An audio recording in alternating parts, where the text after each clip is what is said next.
1 second. I will just put this.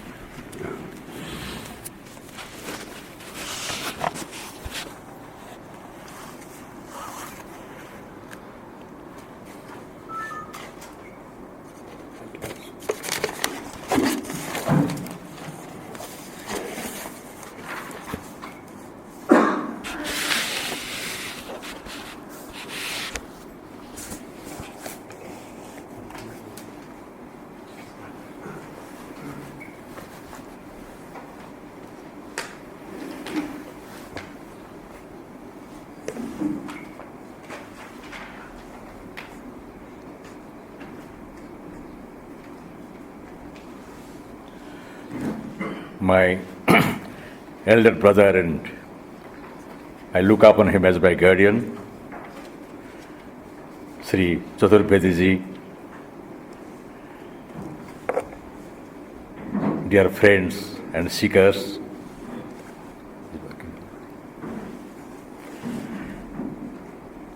surely it is a memorable occasion for me to be here with you at not a very conducive hour on a Sunday, but your kind presence makes me so happy.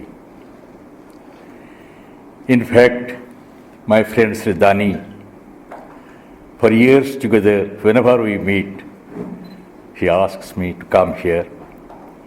But to be very frank, I am not a very willing speaker. Practically, I avoid speaking on profound subjects because simply I consider myself a kindergarten student in spirituality and mysticism. Universities, yes, I do speak about on sociological problems and issues, literary problems and issues, but I really speaking avoid spiritual gatherings. But since speak I must, I had given a few topics to my friends. Sri Daniji informed me that he has chosen the subject, mystics and miracles.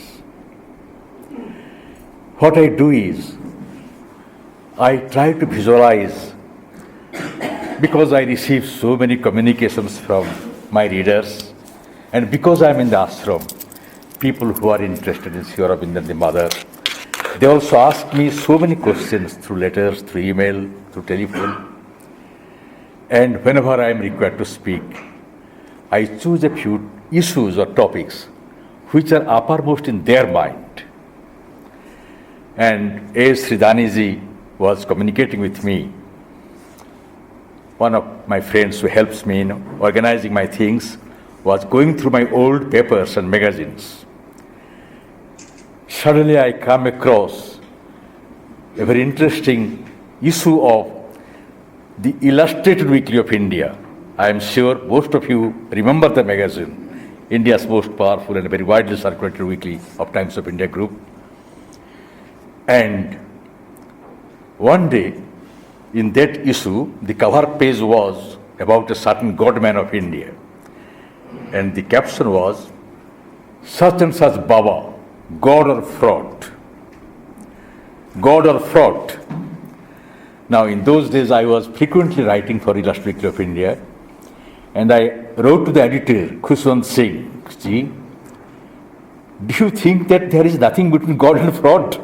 Either one has to be a God or one has to be a fraud."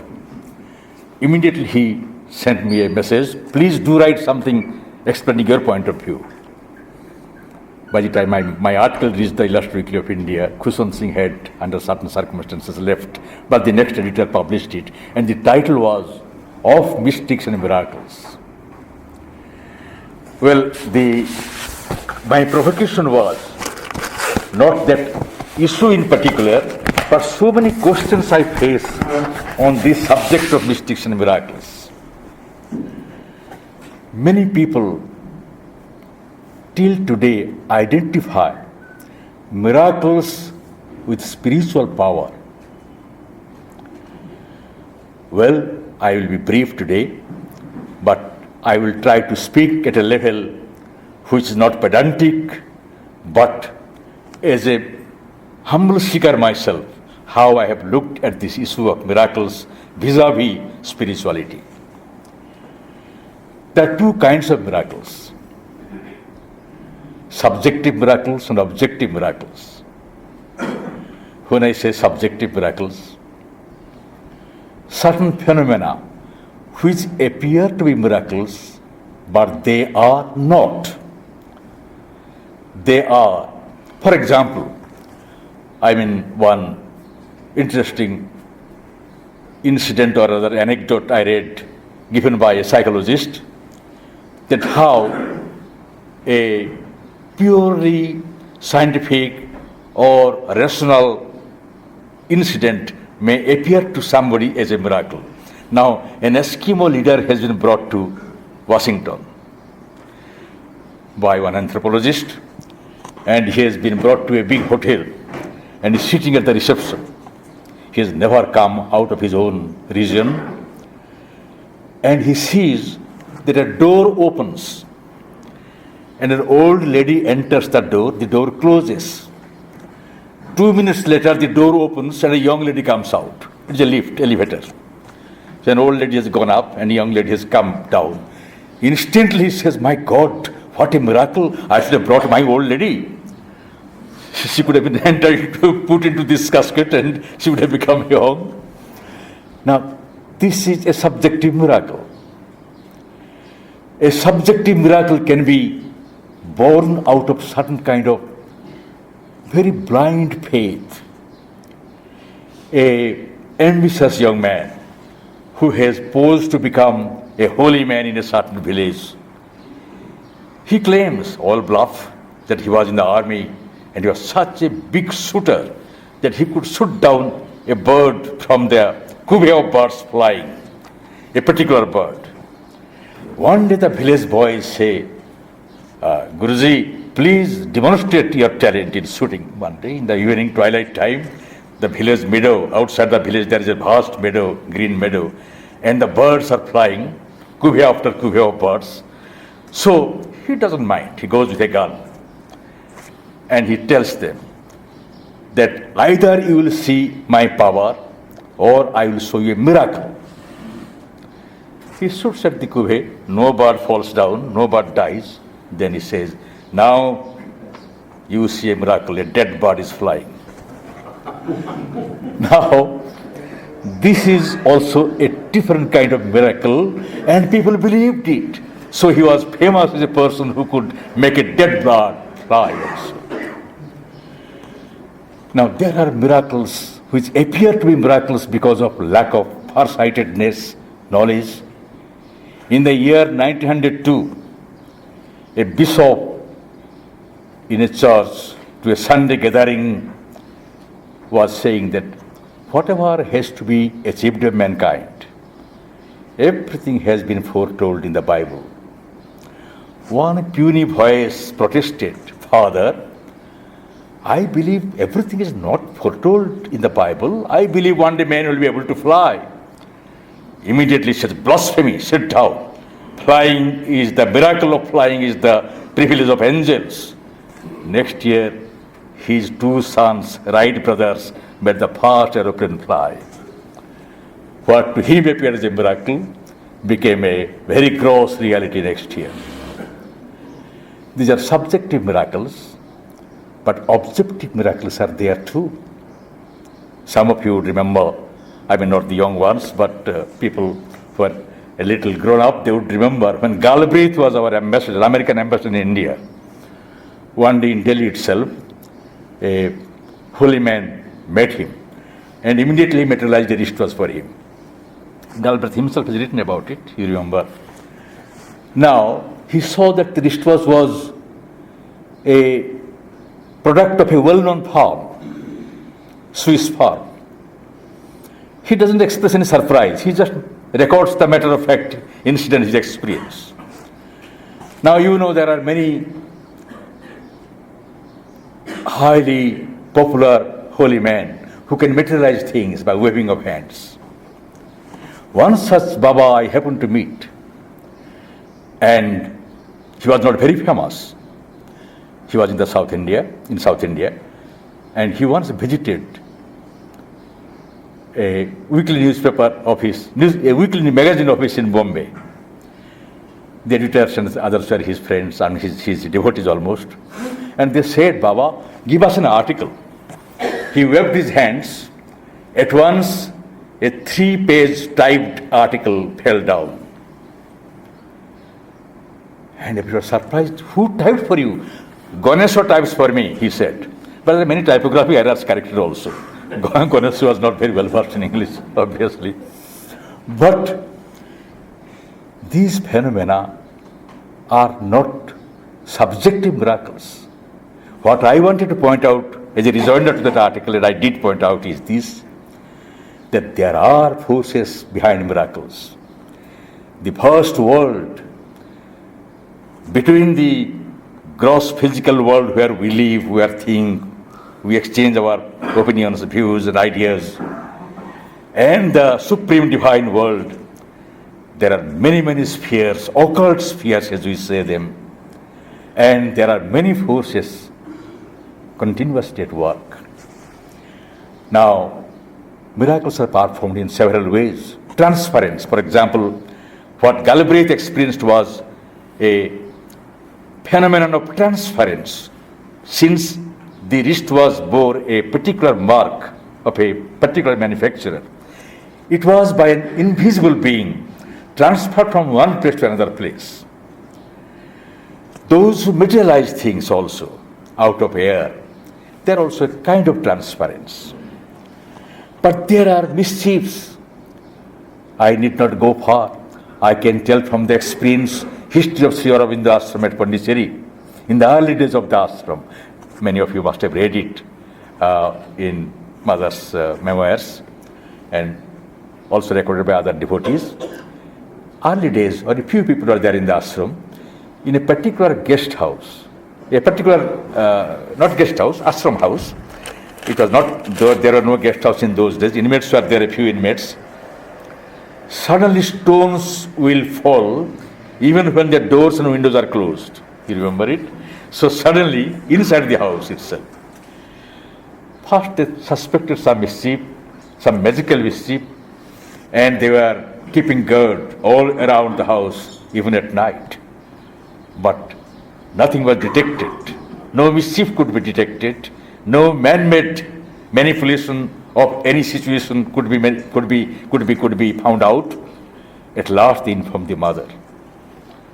The mother considered for a while, and a little being, invisible being, appeared before her. And the mother asked the being, "Why do you do this? Why don't you do something constructive, something good?" The puny being, not in human tongue, it was a different level of exchange, it answered, "This is the only thing I can do. Throwing stones, doing mischief is the only thing I can do. They do not belong to our rational world." You see, rational faculty, reason, logic, they are a minute fragment part of the total universe. You cannot explain even our life rationally. Why should I be confined to why should my life be bracketed between a date of birth and a date of death? Why can't we change the order? Why can't I remove the bracket, second bracket? No, there is no logic behind it. Why I should not have an eye behind to see what is happening behind me? There is no logic. Life, really, logic has very little role to play in the total universal phenomenon. So these beings are not really logical beings. Now, what exactly happens? These forces, you see, should I go a little divert to another question answer? A little child asked the mother once, "Mother, when did the evolution begin?" And the mother's answer was, I am not quoting exactly the words, but remember, the mother is trying to explain this vast universal phenomenon to a small child. So, the way she is explaining, is meant for the children, but we are all children from that point of view. The mother says, once upon a time, God was all alone. He must have felt bored with his own existence. He must communicate with something, somebody, must deal with something, somebody, but there is nobody. He alone is there and nothing else is there. And he ultimately, through some emanations from his own personality, you can say, these are all human language, he threw certain emanations into the, say, vast space, infinity, and gave freedom to these emanations. Do whatever you want to do, be whatever you want to become. Once you have given the freedom, you do not check every moment, why are you going this way or that way. Exercising their freedom, these emanations moved farther and farther from the source. The source was light. As they went farther and farther, they became darkness. The source was all omnipotence. As they went farther and farther, they became all kinds of imperfections and weaknesses. The source was all wisdom. As they moved farther and farther away, they became ignorance. The source was immortality. As they moved farther and farther, they resulted in death. And farther and farther still, they became opposite of consciousness from which they went, and they became what is called inconscience in Sri Aurobindo's vocabulary, nischetana in Sanskrit. There is not the single vibration of life in that particular condition. And once something has become totally inconscient, unconscious in totality, there is no sense, there is no meaning of freedom anymore for it. So the divine who was looking on said, enough is enough, now come back. Mother says, from that very point of time, the evolution began. That journey from total darkness towards light, death to immortality, from total ignorance towards knowledge, that is the evolution. And always there is a pull behind to the inconscience. Always there is a push upward to the light and the source of all consciousness. In this conflict, Mother's answer is over. Now I am giving our humble interpretation and from other sources of Mother and Sri Aurobindo's writings. In this conflict, the pull of the inconscience and the call of the light, in these contradictions and conflicts, many strange beings, many strange forces, elements have come into being, and the occult world is filled with them. So sometimes they definitely try to take advantage of a human medium and they express to themselves. This is not to say that all those who perform miracles are non-spiritual. Not like that. Sometimes a person well motivated and meaning real good for the people who are looking upon him as a source of help performs miracles. But from the ultimate spiritual point of view, they are not of very, very great help. They are siddhis. We can take recourse to the most authentic evidence of the siddhis from Swami Vivekananda's life. There are two letters. I have the copies of the letters also. You can very easily find them, look at them also. Nowadays, with the blessings of internet, many things are available. Now, Raja of Khetri was a great patron and friend of Swamiji. Now, Swamiji's letters are written from Madras, Chennai today. Now, he recounts to Raja of Khetri a very interesting experience of his. He says that, well, I heard at Kumbakonam in Tamil Nadu, there is a very enigmatic holy person, and he can tell you whatever is in your mind without any hint having been given to him. So Swamiji came with a friend to meet him, and he formulated 3 questions in his mind. One was, how was his mother? Second question was, who is his guru? What is his name? Third question was most difficult. He remembered half of a Tibetan mantra, and the question was, what is the other half of the mantra? Now when he came and met the so-called holy man, he was first unwilling to meet them because he said, I am not physically well, etc. But somehow, just 10 rupees offered by Swamiji's companion convinced him to, persuaded him to perform his miracle. So he asked Swamiji, you have 3 questions in your mind? Swamiji said, yes. You want to know about your mother? She is all right, but she is waiting for your return. And she won't live long, you go back soon. And what is my second question? Swamiji is asking. Your guru, you want to know his name. But which name? His family name, or after he became a realized soul, the second name? And he gave both the name, Gadadhar and Ramakrishna Paramahansa. What is most stunning for Swami Vivekananda, he could recite the second half of the Tibetan mantra, which nobody in India is expected to know. Swami was overwhelmed with surprise. But what became a greater surprise to him was the behavior of this man. Next he said, Swamiji, please give me some blessings, give me some vibhuti.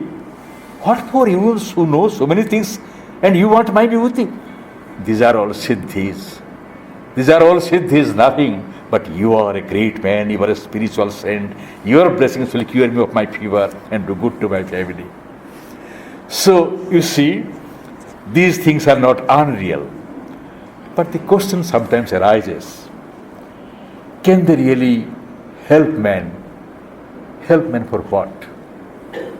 First of all, many holy men themselves claim that I perform miracles so that a man will become a believer in divine activities, divine miracles.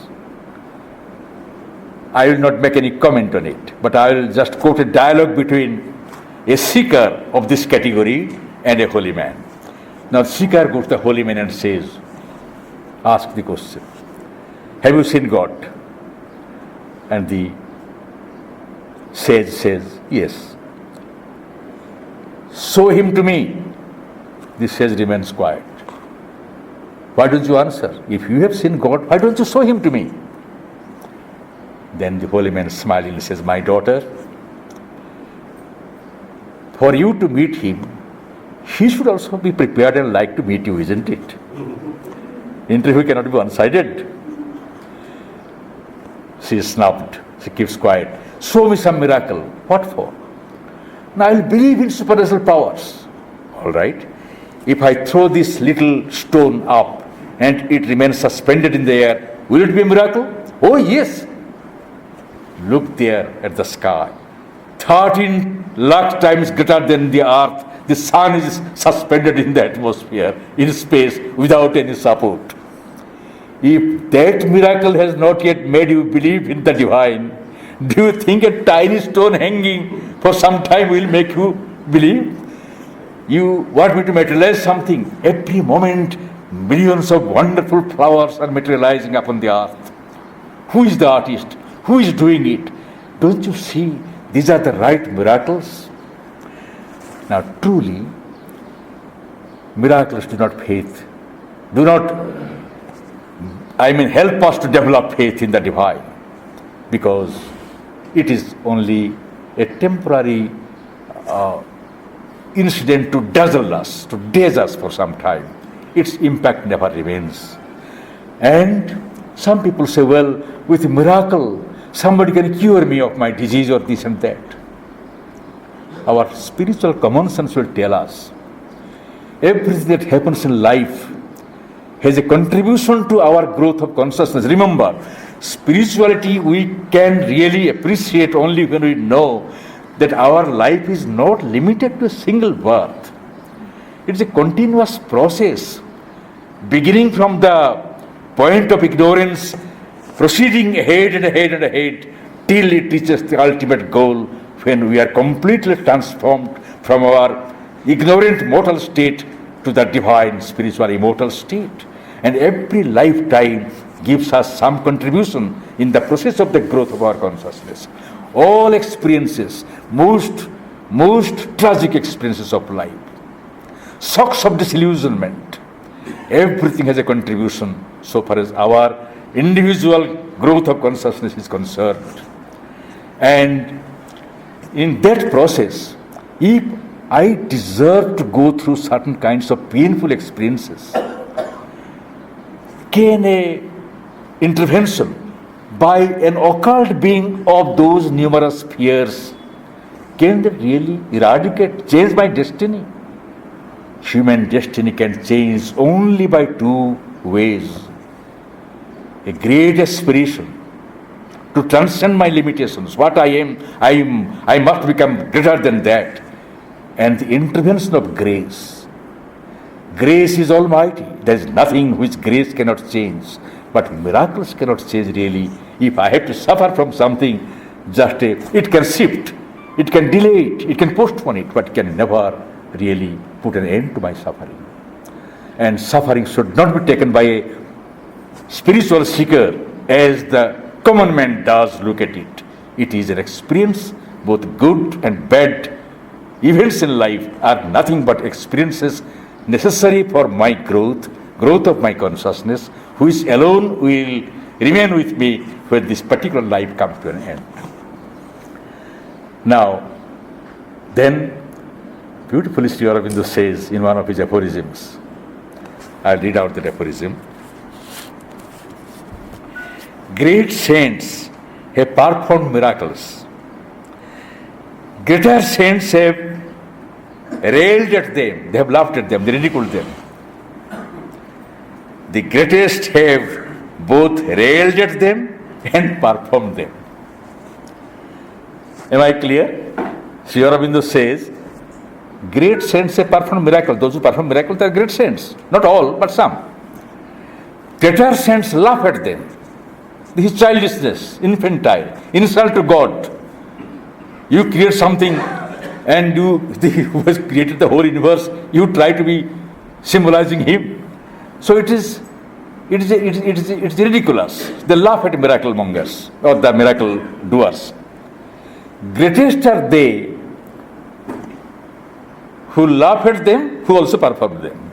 That is because it is a profound statement. They are liberated from any kind of bondage. They are not bound by any law. They can do what others should not do. They need not do, they can do. That depends entirely on their experience, their feeling of the need of the individual concerned with them, with whom they are communicating at that very moment. Now, Buddha had forbidden performance of any miracle. Strictly forbidden. But, all his great disciples had expired even before him. Major disciples of Buddha had all passed away before him. But Ananda was there. His cousin, younger to him by a year or so, his cousin and most faithful servitor. Buddha did not grant him liberation nirvana because he was the organizer of the entire Buddhist faith and organization. So, after Buddha expired, Ananda went to a new country. Remember, this is a legend originating about 2000 years ago, 500 years after Buddha's death. And I do not say that this was actually in the original Buddhist lore. It might have come afterwards. But the moral is significant. Moral, actually explains the Buddha's reason for forbidding miracles. So Ananda goes to a new country where nobody has heard anything about Buddha's teachings.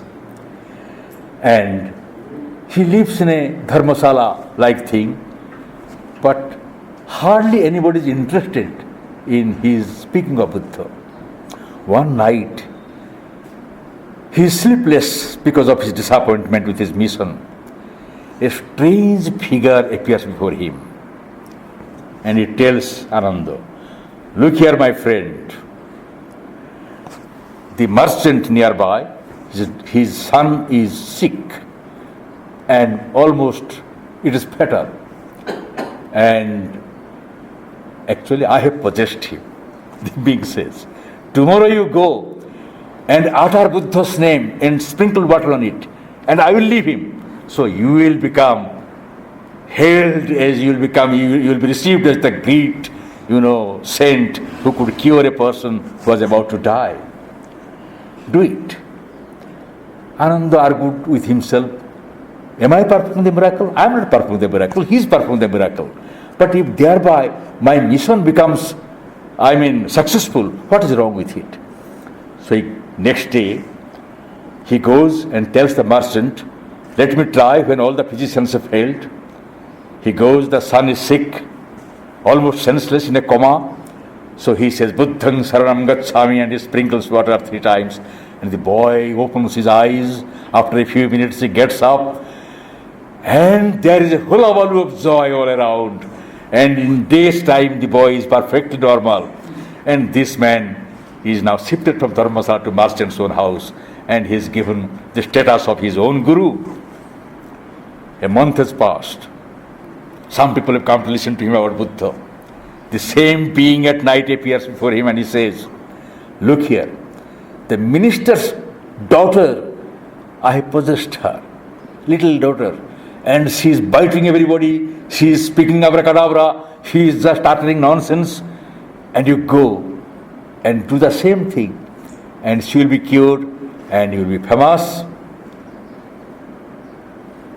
Next day, actually, he did the same thing. And now he was considered to be a great guru. The minister kept him in the royal guest house. The king came and paid his obeisance to him. And every day there was order from the royal court that each village of the kingdom must present entirely itself before this new holy man to listen to his pravachan, to his lectures. Sometimes he used to feel uneasy, am I doing the right thing? But it goes on. Suddenly one day the prime minister and the queen come and meet him. The king has suddenly become senseless. "Come, since you are there, what is the use of calling physicians? Come and please let him recover his senses." Now, Ananda is in a crisis, mental crisis, because that being has not appeared before him. He has not said anything to him. He says, "Well, give me one night's time at least. Tomorrow I will see."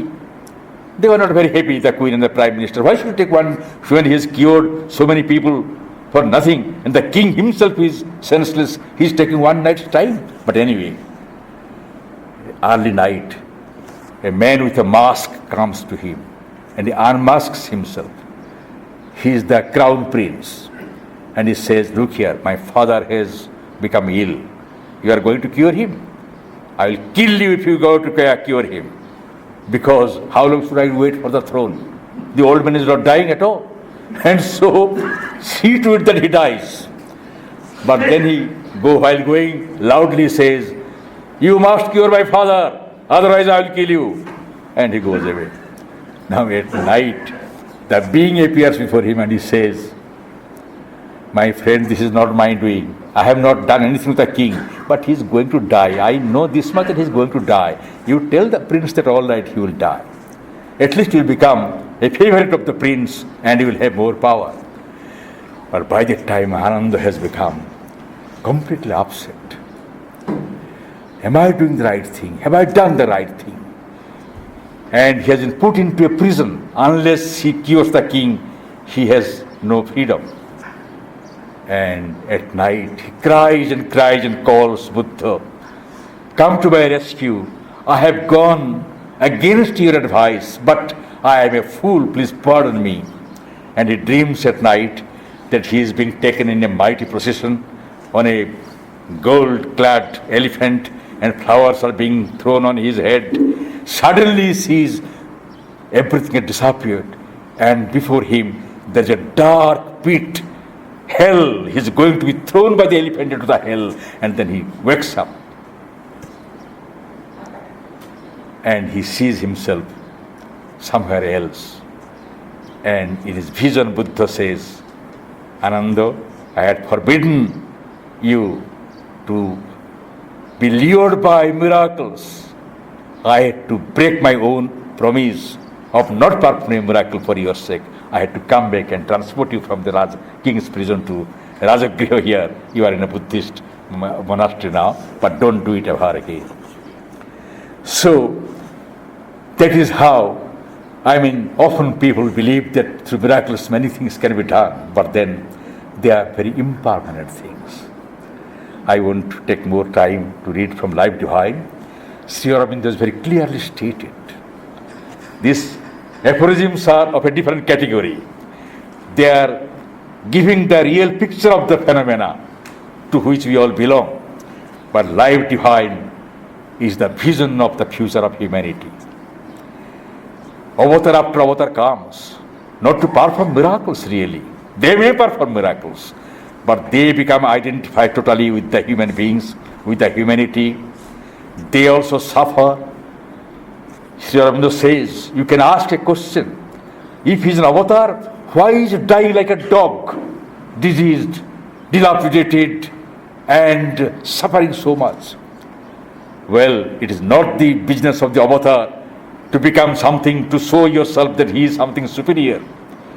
It is a work of evolution which he is carrying on by his own total identification with the humanity, but remaining involved in humanity, he is still giving his power, his message, and his inspiration to infiltrate, to creep into your own psyche so that you also grow accordingly. So, his vision, the vision of human development in a natural evolutionary process, and coming to a condition when not in a straight line, because the world is composed of so many diverse elements, so many contradictory things, everything must be brought up together. So that is why the laborious process of evolution, in which himself, the avatar after avatar, the divine participates, and the divine expects us to participate also, does not really wait for miracles. The true miracles will be inner miracles. The miracles that take place in our life every moment, but we are not conscious of observing these miracles. Every moment you can consider, with logic we can say anything. A man falls down from 20th floor and nothing happens to him. What is it? It is an accident that nothing happened to him. It is an accident that nothing happened to him. Second time he falls and nothing happens to him. What do you say? It is a coincidence. Third time he falls down, nothing happens to him. What do you say? Habit. It has become habit with him. Now, logically we can explain everything. But, truly speaking, miracle is a continuous phenomenon that is taking place in our consciousness. Remember yourself as a child, as a toddler, when you are fighting for a toffee. And remember your own consciousness now. The great change which has taken place, it will be accelerated qualitatively. And that is the future stage of evolution, when we are conscious human beings, bereft of the present weaknesses, bereft of the present imperfections, which is the vision of Sri Aurobindo. And with the miracles, nothing can really change. There is I think, can I conclude another 5 minutes? I will conclude with a story, one-page story of Oscar Wilde. Some of you might have read in your college days. And you know, Jesus Christ performed 3 miracles. Many miracles, but 3 are outstanding. He had given eyesight back to a blind man. And he had made a person suffering from rotten flesh a whole man. And he had resurrected a dead, somebody was dead, to life. Now, Oscar Wilde does not speak Christ. He says he with capital H. One night he has returned to earth, and while passing through the city streets, he sees he hears the music of a very lusty kind, a lusty type of music, and he enters the hall and he sees a vulgar dance is going on, and a young man with a bottle, with a cup of wine, enjoying it. He goes and touches him on the shoulder. The man looks back and says, "Oh Lord, I know who you are. Once I was blind, you gave me back the sight. How am I to use my sight if not in this way?" Jesus gives a long sigh and goes out. In the street he sees a young girl is willy-nilly running away, and a young man is trying to catch hold of her. He quietly lays his hand on the shoulder of the young man. The young man, surprised, looks back and says, "My Lord, I know who you are. Once I was cursed with rotten flesh. You made me whole. How am I to use this body if not in this way?" Christ again sighs and goes away. On the outskirts of the town there is a lake. A young man sits on the lake and he's crying, his tears are rolling down into the waters. Christ touches him. He looks back and says, "My Lord, I know who you are. Once I was dead, you brought me back to life. How am I to use the life if not in this way?" Crying it away. He sighs and goes back. Last line is Jesus Christ goes back. The satire is on the misfortune of mankind. With the present consciousness to which we belong, a long life, a whole life, a deathless life, what does it really mean? It is an expansion of the same kind of hackneyed experiences, sorrows, expectations of joy, disappointments, little pleasures and little sufferings. It goes on and on. It has no meaning at all. But Oscar Wilde, maybe intuitively he was having the vision of something much greater to come. Sri Aurobindo makes it very clear. No, all these disappointments, disillusionments are not the final word on human life. These are all experience of the passage, and the passage is leading towards a particular phase of evolution where all our dreams, aspirations would have been fulfilled. Since times immemorial, in our awakened consciousness, we are craving for 5 goals: God, light, freedom, bliss and immortality. In the first chapter of the Life Divine, Sri Aurobindo makes it clear. And they have to be realized, otherwise they would not be there as dreams even. They have to be realized. Sri Aurobindo probably is the greatest optimist of our time, and I believe you are all lucky to have come in touch with his vision, his literature. I think I should stop here. Thank you very much, dear friends, and I am grateful to the center, and I am so really happy that I am speaking under Chaturvediji's chairmanship, Daniji and Secretary Saab. I am so happy. Thank you very much. Thank you very much.